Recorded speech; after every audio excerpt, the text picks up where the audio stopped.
Hey, what do it, y'all? Swish Entertainment for y'all tune to all y'all favorite rappers and celebrities level. First on these little favorite done for y'all first. Please like, comment, subscribe to the video, hit the notification bell as well. That'd be great so your channel push on to this story. Now today we'll be talking about Diddy as his trial has officially begun today. The music mogul once again appeared in court in the city of New York as federal prosecutors will lay out their case against him. Assistant United States Attorney Emily Johnson will make claims to the jury that Diddy had forced his former girlfriend Cassie Ventura to have sex with male sex workers while he would watch and film the encounters. Federal agents have stated that Diddy referred to the parties involving male sex workers as Wild King nights, freak-offs, or hotel nights. Federal agents have also alleged that Diddy stabbed organized transportation and lodging and set up rooms with lighting and lubricant. The male escorts, according to the federal agents, will be rewarded with cash and drugs. Prosecutors, in addition, have made the claim that Diddy forced a male sex worker to urinate in Cassie Ventura's mouth. Next, federal agents allege that Diddy orchestrated every part of the sex parties. Diddy is being said to have had the expectation for each and every woman involved to look like they were enjoying themselves during the sexual encounters. Federal agents have asserted that these volatile acts between both Diddy and Cassie Ventura had begun when she was at the age of 19, when she had a hit single. Federal agents have accused Diddy of having gotten violent with Cassie Ventura on numerous incidents. Prosecutors conveyed that Diddy had become enraged once he became knowledgeable of Cassie Ventura seeing another man. This allegedly led to Diddy brutally beating her, kicking her in her back, and flinging her around like a rag doll. Diddy will continue on to blackmail Cassie Ventura, telling her that he was willing to release video footage of her having sex with male escorts if she were to ever speak on the violence and abuse that she had endured. The feds were also referential of a 2016 video involving Cassie Ventura being abused by Diddy in a hotel hallway. The feds will bring up another incident, accusing Diddy of having stomped Cassie Ventura in the face while she was in an SUV, and following this would have her stay in the hotel room to let her injuries heal for a week. Federal agents venturing forward would accuse Diddy of having beaten Cassie Ventura for taking too long in the bathroom and say that Cassie Ventura knew that she had to engage in the freak-offs once asked. Federal agents alleged that Cassie Ventura was not given the option of declining Diddy's request. Prosecutors then will introduce another alleged victim who was a single mother who was being said to have begun spending time with Diddy in the year of 2020. Federal prosecutors claimed that this single mother had fallen in love with Diddy before she had been exposed to the sex parties. This woman, who is being referred to by the pseudonym of Jane Doe by federal agents, is being said to have believed that her first freak-off was her first and only one.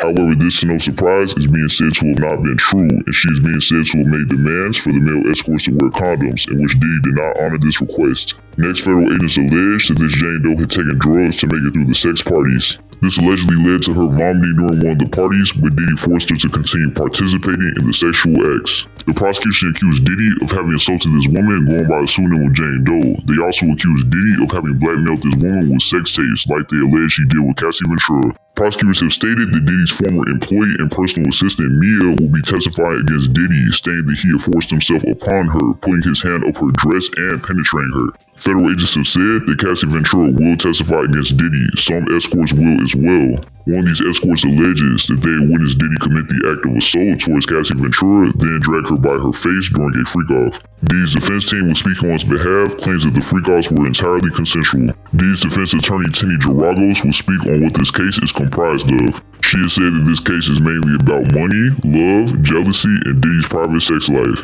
Diddy's defense attorney will be dismissive of the notion that Diddy was engaging in sex trafficking and a racketeering conspiracy, which are two of the things that he is being charged with. Teny Geragos continued on to convey that the government has no business investigating Diddy's private sex life. She also attributed Diddy's violent mannerisms that were on display in video footage to him being violent and having a temper. However, she did make the point that Diddy is not being charged for any acts of violence in this case. Diddy's defense team would state that he did in fact commit acts of violence towards his former girlfriend Cassie Ventura, but this is not what he's on trial for. They continued on to state that Diddy is willing to take accountability for some of his actions as his trial continues. Federal agents, as previously reported, alleged that Diddy forced Cassie Ventura into having sex with male sex workers or escorts during freak-offs. Diddy's defense team, however, says that these alleged freak-offs were instead slender parties. Diddy's defense attorney Teny Geragos will tell the jury that they will hear about things that should never be heard in a federal courtroom, which include sexual acts that Diddy enjoyed watching. She then conveyed that jurors may dislike what they hear or what Diddy favors, but continued on to tell them, "You are not here to judge him for his sexual preferences."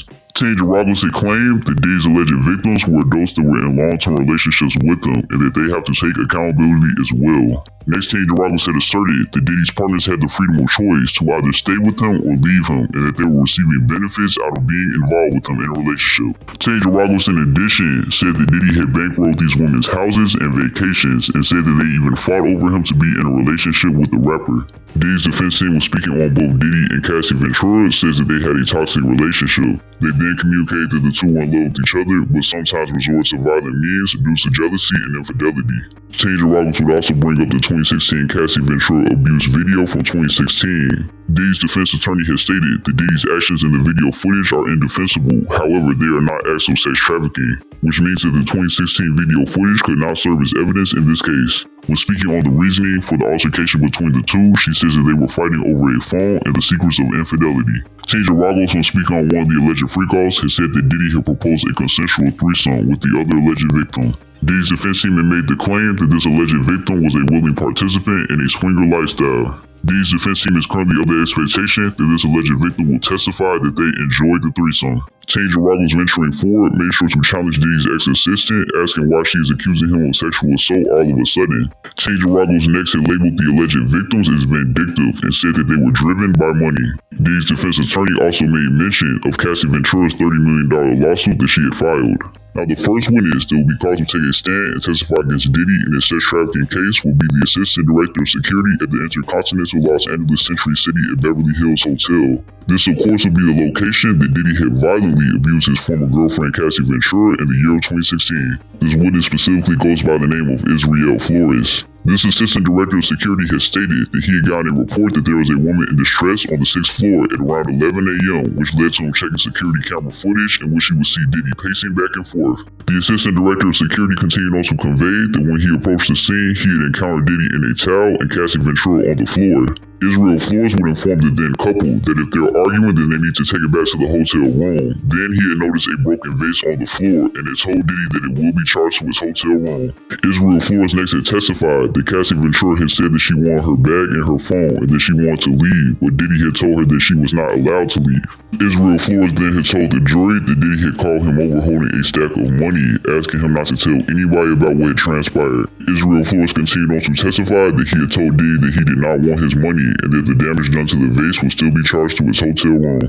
Israel Flores, in addition, had testified that he had went to Diddy's hotel room to remind him of the rules. Israel Flores next had stated that Diddy had opened the door and grabbed his phone, asking him if he was recording him, which led to Israel Flores pinning him against the wall. Israel Flores conveyed that he had taken multiple photos of the broken vase and had also recorded 2 videos of the surveillance footage with his iPhone, explaining his reasoning for wanting to show it to his wife at home. Continuing on to Israel Flores' testimony, he stated that he had 2 days off following the incident. He said once he returned to work, he had looked for the surveillance video footage in which it was gone and says that he had never seen it again until recently. During cross-examination, Diddy's attorney Brian Steele had asked Israel Flores if police law enforcement were called. Israel Flores, in response, would say that they were not. Brian Steele, venturing forward, will continue to question Israel Flores, asking him why he did not include in the report that the police law enforcement were not called. He also questioned why he didn't include the detail in the report where he had said that Diddy had allegedly told Cassie Ventura that she was not leaving. Israel Flores, in response, would claim that he did not include every single detail in his reports.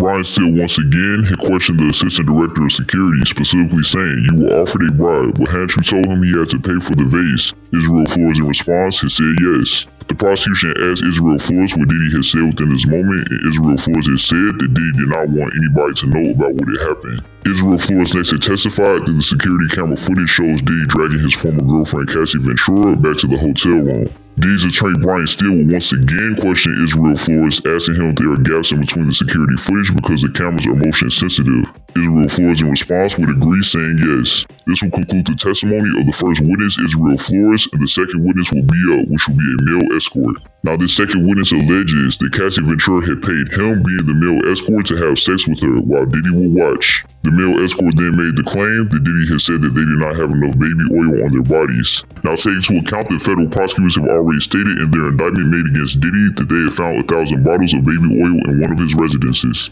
Multiple raids, of course, were conducted last year in 2024 in the month of March at Diddy's residences. This second witness is not only a male escort but also a male dancer and is alleging that Cassie Ventura had paid her $1,000 to have sexual intercourse with her on multiple occasions at different locations. The second witness, in addition, had said that Diddy had watched all the sexual encounters and had orchestrated them as well. The male dancer told the jury that him and Cassie Ventura had used baby oil every time they had sexual intercourse. He continued on to testify that Diddy had once made complaints about a lack of baby oil, telling them to slow down and separate. This would be the first mention of baby oil from witnesses involved with this trial. The male dancer had testified that Diddy had tried to have him and Cassie Ventura role play. Venturing forward, he had made the claim that Diddy had told them to pretend as if they had just met at an airport. The male dancer had conveyed that when he was first hired, that he had seen Cassie Ventura at a hotel room wearing stockings, a red wig, and sunglasses. He also claims to have seen Diddy wearing a baseball cap, a white robe, and a bandana,